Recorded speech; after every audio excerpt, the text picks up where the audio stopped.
Hello everyone, good morning, welcome back to my channel. আশা করি তোমরা সবাই খুব ভালো আছো, আমিও ভালো আছি। আমার নতুন একটা এনার্জেটিক ব্লগে তোমাদের সকলকে স্বাগত জানাই। আমাদের প্রত্যেক গৃহিণীদের সংসারের প্রতিদিনের রুটিনের মধ্যে যে সমস্ত কাজকর্ম থাকে, সেই কাজগুলোর মধ্যে ঘর ডিপ ক্লিনিং করা একটা আলাদা টেনশন বলতে পারো। আগে থেকে তার জন্য ঠিকঠাক মতো প্ল্যান করে নিতে লাগে। ঘর ঝাড়া মোছা করে পরিষ্কার করার পরে আবার এই ভ্যাপসা গুমোট গরমের মধ্যে রান্না করতেও কারোর ভালো লাগে না। আর ডিপ ক্লিনিং করা মানে তো ঘরের কোথাও কোনো কোনায় যেন একটুও ধুলো ঝুল ময়লা কিছু না থাকে। এটা শুধু আমার একার অবস্থা নয়, আমার মতো সকল গৃহিণীদের একই অবস্থা। একা হাতে সংসারের সমস্ত দিকটা সামলে ঘরদোর ডিপ ক্লিনিং করা, পরিষ্কার পরিচ্ছন্ন করা আমাদের সকল গৃহিণীদের একটা হিমশিম খেয়ে যেতে লাগে। ফুলকপির তরকারি করা ছিল, আর গরম গরম রুটি করলাম আটা মেখে নিয়ে। সাথে স্যালাডে শসা, গাজর আর ফলের মধ্যে একটা কলা দিয়ে আজকে সকালের ব্রেকফাস্টটা খেয়ে নিলাম। এবারে ঝটপট করে দুপুরে রান্নাটা করে নিচ্ছি। বকফুল আনা হয়েছিল, সেই বকফুলটা বেসন দিয়ে ভেজে এখন হাফ ডান করে নেব।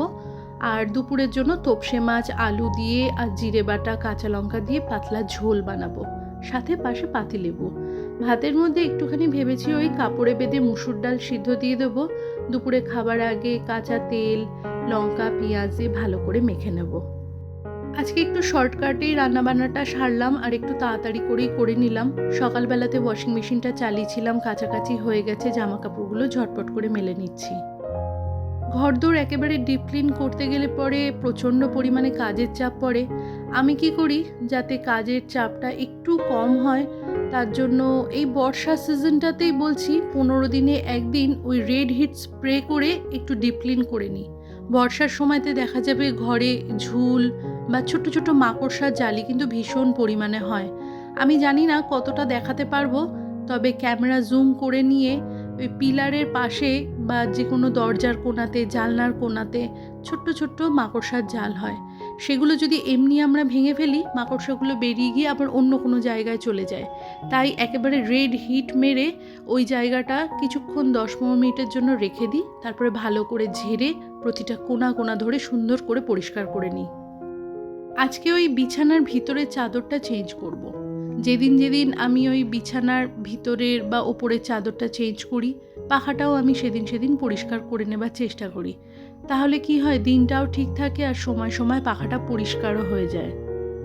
প্রত্যেকটা কোনায় কোনায় দরজার পাশে আমি আগে রেড হিট স্প্রে করে নিলাম, একদম ওপর থেকে নিচ পর্যন্ত।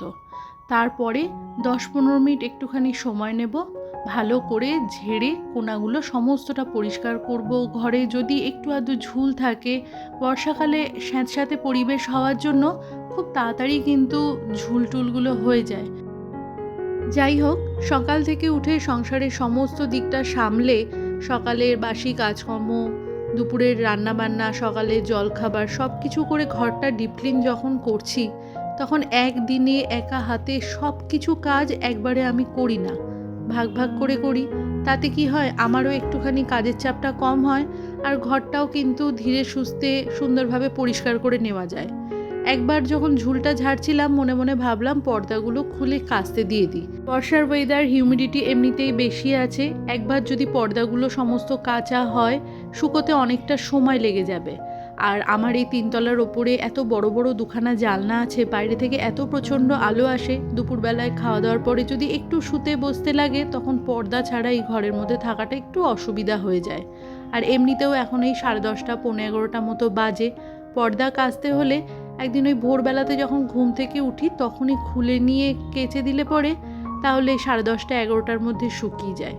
তো সমস্ত দিকটা চিন্তা ভাবনা করেই কিন্তু সংসারের প্রতিটা কাজকর্ম আমাদের সকল গৃহিণীকেই করতে লাগে। রেগুলারের যে ডাস্টিংয়ের কাজ আছে সেটা তো করেই থাকি। তারপরে সপ্তাহে এরকম একদিন কিংবা 15 দিনে একদিন ওই ঘরে যেটুকুনি সম্ভব হয় সেটুকুনি ক্লিন করি বা ডাস্টিংয়ের কাজ করি, চাদর চেঞ্জ করা, ঝুল ঝাড়া, কর্নার পরিষ্কার করা, এই সমস্তগুলো করে একটু একটু করে ঘরটাকে পরিষ্কার রাখার চেষ্টা করি। এতে করে কি হয়, নিজের ওপরে ওই যে বললাম চাপটা অনেকটা কমে যায়। আমার মনে হয় অহেতুক বেশি কাজের চাপ না নিয়ে বা একেবারে সবটা না করে যেটুকু করব সেটুকু যদি ভালোভাবে করে নিতে পারি সেটাই কিন্তু বেশি দরকার। আর এই তো এখানে প্রতিটা কোণা কোণা ধরে সুন্দরভাবে পরিষ্কার করে নিয়েছি। তারপরে খাটের তলা ঝাড় দিয়ে, খাটের ওই পাশটা ঝাড় দিয়ে, আর আমার খাটের তলাটা দেখো একদম পরিষ্কার। সব সময় আমি ওরকম মপ ঢুকিয়ে বা ঝাড়ুটা ঢুকিয়ে নিয়ে পরিষ্কার করি। সকালবেলার দিকে হয় না, তখন যদি বাবু ঘুমায় ঘরে, লাইটটাও জ্বালতে পারি না।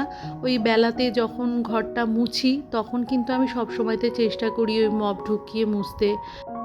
আর এই তো এখানে ভালো করে ঘরটা ঝাড় দিয়ে নিলাম, নিয়ে এবারে ওই সাবান জলে ঘরটা ভালো করে মুছে নেব।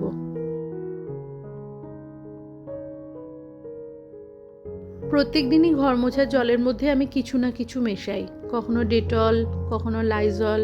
আজকে আমি একটু শ্যাম্পু দিয়ে ঘরটা মুছে নিচ্ছি। সাদা টাইলসের মেঝে শ্যাম্পু দিয়ে মুছলে পরে দাগ ছোপ তো একদমই থাকে না। আর বেশ এই বর্ষার সময়তে যে মেঝেতে পা দিলেও একটা ওই স্যাঁতস্যাঁতে বা চটচটে ভাব হয়ে যায়, সেটাও কিন্তু একদমই থাকে না।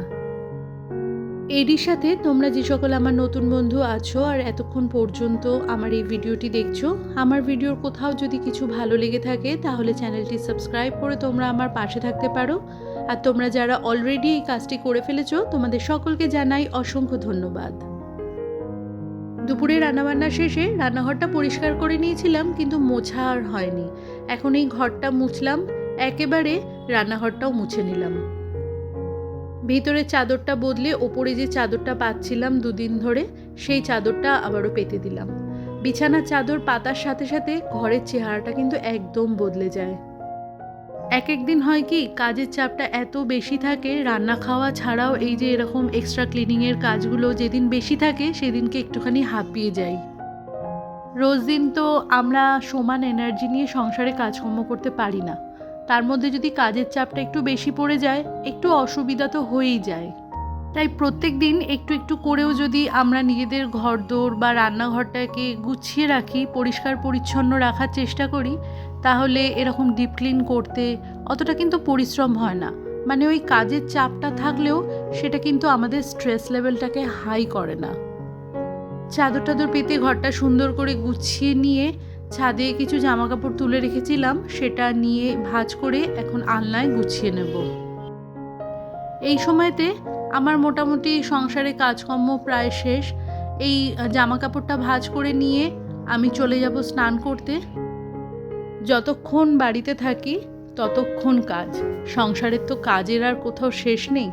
যখন যেটা চোখে পড়ে তখনই সেটা হাতে করে সুন্দরভাবে গুছিয়ে নিই। প্রথমে ভেবেছিলাম জামা কাপড়গুলো পরে এসেই ভাঁজটা করে নেব, আগে গিয়ে স্নানটা সেরে আসি, প্রচণ্ড গরম লাগছে। আর এই বর্ষাকালে কি হয়, যেদিনকে বৃষ্টি হয় সেদিনকার ওয়েদারটা বেশ ভালো থাকে, বৃষ্টি না হলে মেঘলা আকাশ থাকলে একটা গুমোট ভ্যাপসা গরম হয়। আর সকাল থেকে উঠে একটানা কাজ করছি, বড্ড ক্লান্তও হয়ে গেছিলাম। তারপরে ভাবলাম যে স্নান টান করে আসার পরে একটা কাঁচা ধোয়া জামা কাপড় যখন পরে ঘরে ঢুকি, তখন চারিদিকটা যদি ফ্রেশ থাকে, পরিষ্কার পরিচ্ছন্ন থাকে, একটা মনটা আলাদা ভালো লাগা কাজ করে। তো সেই সময়টাতে এসে আবার এই অগোছালো করা এই জামা কাপড়গুলো গোছাবো, নিজেও একটুখানি রিল্যাক্স হতে পারবো স্নানটা করে আসার পরে। তাই জন্য আগে ভাগে গুছিয়ে নিলাম। নিজেদেরকে ভালো রাখার জন্য বা নিজেরা যাতে আমরা ভালো থাকি তার জন্য এতটুকু পরিশ্রম তো করতেই লাগে আমাদের সকল গৃহিণীকে। আজ এইটুকুনি রইল, দেখা হচ্ছে নেক্সট ব্লগে। ততক্ষণের জন্য টাটা।